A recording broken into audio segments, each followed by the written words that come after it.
शांताकारं भुजंगशयनं पद्मनाभं सुरेशं विश्वाधारं गगनसदृशं मेघवर्णं शुभांगं लक्ष्मीकान्तं कमलनयनं योगिभिध्यानगम्यं वंदे विष्णु भवभयहरं सर्वलोकैकनाथं।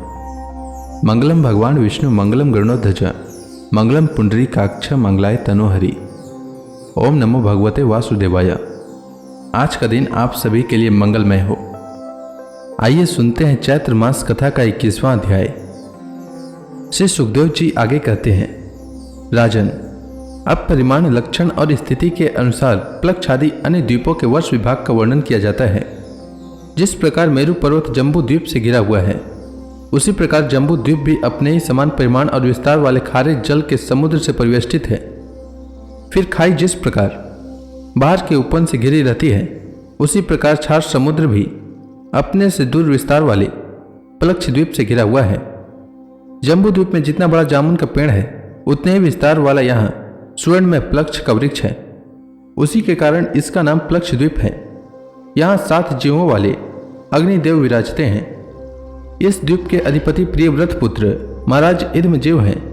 उन्होंने इसको 7 वर्षों में विभक्त किया और उन्हें उन वर्षों के समान ही नाम वाले अपने पुत्रों को सौंप दिया तथा स्वयं अध्यात्म योग का आश्रय लेकर उपरत हो गए। वहाँ हंस, पतंग, उधर्वायन और सत्यांग नाम के 4 वर्ण हैं। ऐत्रेयी विद्या के द्वारा तीनों वेदों में वर्णन किए हुए स्वर्ग के द्वारभूत आत्मस्वरूप भगवान सूर्य की उपासना करते हैं।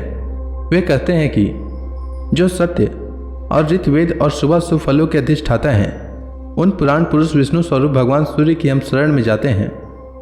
प्लक्ष आदि 5 द्वीपों में सभी मनुष्यों को जन्म से ही आयु, इंद्रिय, मनोबल, इंद्रिय बल, शारीरिक बल, बुद्धि और पराक्रम समान रूप से सिद्ध रहते हैं। प्लक्ष द्वीप अपने ही समान विस्तार वाले इक्षु रस के समुद्र से घिरा हुआ है। उसके आगे उससे दुगने परिमाण वाला शालमली द्वीप है, जो उतने ही विस्तार वाले मदिरा के सागर से घिरा है। प्लक्ष द्वीप के पाकर के पेड़ के बराबर उसमें शालमली का वृक्ष है। कहते हैं यही वृक्ष अपने वेद में पंखों से भगवान की स्तुति करने वाले पक्षी राज भगवान गरुड़ का निवास स्थान है तथा यही इस द्वीप के नामकरण का भी हेतु है। इस द्वीप के अधिपति प्रियव्रत पुत्र महाराज यज्ञ बाहुत हैं।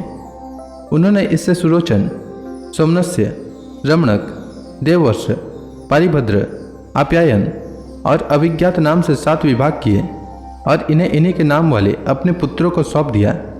इनमें भी 7 वर्ष पर्वत और 7 ही नदियाँ प्रसिद्ध हैं। इन वर्षों में रहने वाले श्रुतधर, वीरधर, वसुंधर और ईशनधर नाम के 4 वर्ण वेद में आत्मस्वरूप भगवान चंद्रमा की वेद मंत्रों से उपासना करते हैं और कहते हैं, जो कृष्ण पक्ष और शुक्ल पक्ष में अपनी किरणों से विभाग करके देवता, पितर और संपूर्ण प्राणियों को अन्न देते हैं, वे चंद्रदेव हमारे राजा हों। इसी प्रकार मदिरा के समुद्र से आगे उससे दुगने परिमाण वाला कुछ द्वीप है। पूर्वोक्त द्वीपों के समान यह भी अपने ही समान विस्तार वाले घृत के समुद्र से घिरा हुआ है। इसमें भगवान का रचा हुआ एक कुशों का झाड़ है। उसी से इस द्वीप का नाम निश्चित हुआ है। वह दूसरे अग्निदेव के समान अपनी कोमल शिखाओं की कांति से समस्त दिशाओं को प्रकाशित करता रहता है। राजन, इस द्वीप के अधिपति प्रियव्रत पुत्र महाराज हिरण्यरेता थे। उन्होंने इसके 7 विभाग करके उनमें से एक अपने 7 पुत्र को सौंप दिए और स्वयं तप को चले गए। उनकी सीमाओं को निश्चय करने वाले 7 पर्वत हैं और 7 ही नदियाँ हैं। वहाँ कुशद्वीपवासी कुशल, कोविद, अभियुक्त और कुलक वर्ण के पुरुष अग्नि स्वरूप भगवान हरि का यज्ञादि कर्म कौशल के द्वारा पूजन करते हैं तथा इस प्रकार स्तुति करते हैं, अग्नि, आप पर ब्रह्म को साक्षात हवि पहुंचाने वाले हैं। अतः भगवान के अंगभूत देवताओं के यजन द्वारा आप उन परम पुरुष का ही यजन करें। राजन, फिर घृत समुद्र से आगे उससे द्विगुण परिमाण वाला क्रौंच द्वीप है। जिस प्रकार कुश द्वीप घृत समुद्र से घिरा हुआ है, उसी प्रकार यह अपने ही समान विस्तार वाले दूध के समुद्र से घिरा हुआ है। यहाँ क्रौंच नाम का एक बहुत बड़ा पर्वत है। उसी के कारण इसका नाम क्रौंच द्वीप है। इस द्वीप के अधिपति प्रियव्रत पुत्र महाराज घृत पृष्ठ थे। वे बड़े ज्ञानी थे। उन्होंने इसको 7 वर्षों में विभक्त कर उनमें उन्हीं के समान नाम वाले अपने 7 उत्तराधिकारी पुत्रों को नियुक्त किया और स्वयं संपूर्ण जीवों के अंतरात्मा परम मंगल में कीर्तिशाली भगवान श्रीहरि के पावन पदार बिंदु की शरण ली। वहाँ के पुरुष ऋषभ, द्रविण और देवक नामक 4 वर्ण वाले निवासी जल से भरी हुई अंजलि के द्वारा जल के देवता की उपासना करते हैं। और कहते हैं, हे जल के देवता, तुम्हें परमात्मा से सामर्थ्य प्राप्त है। तुम भू, भुव और स्व तीनों लोकों को पवित्र करते हो, क्योंकि स्वरूप से ही पापों का नाश करने वाले हो। हम अपने शरीर से तुम्हारा स्पर्श करते हैं, तुम हमारे अंगों को पवित्र करो। इसी प्रकार क्षीर समुद्र से आगे उसके चारों ओर 32 लाख योजन विस्तार वाला शाक द्वीप है, जो अपने ही समान परिमाण वाले मट्ठे के समुद्र से घिरा हुआ है। इसमें शाक नामक एक बहुत बड़ा वृक्ष है, वही इस क्षेत्र के नाम का कारण है। उसकी अत्यंत मनोहर सुगंध से सारा द्वीप महकता रहता है। मेधातिथि नामक उसके अधिपति भी राजा प्रियव्रत के ही पुत्र थे। उन्होंने भी अपने द्वीप को 7 वर्षों में विभक्त किया और उनमें उन्हीं के समान नाम वाले अपने पुत्रों को नियुक्त कर दिया और स्वयं तप करने चले गए।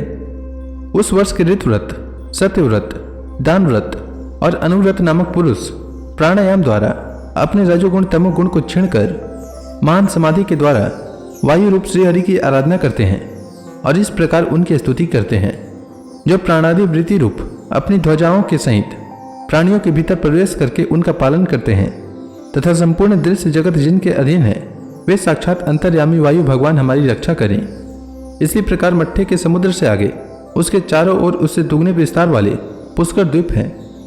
वह चारों ओर से अपने ही समान विस्तार वाले मीठे जल के समुद्र से घिरा है। वहाँ अग्नि की शिखा के समान तेजोप्यमान लाखों स्वर्ण में पंखड़ियों वाला एक बहुत बड़ा पुष्कर है, जो ब्रह्मा जी का आसन माना जाता है।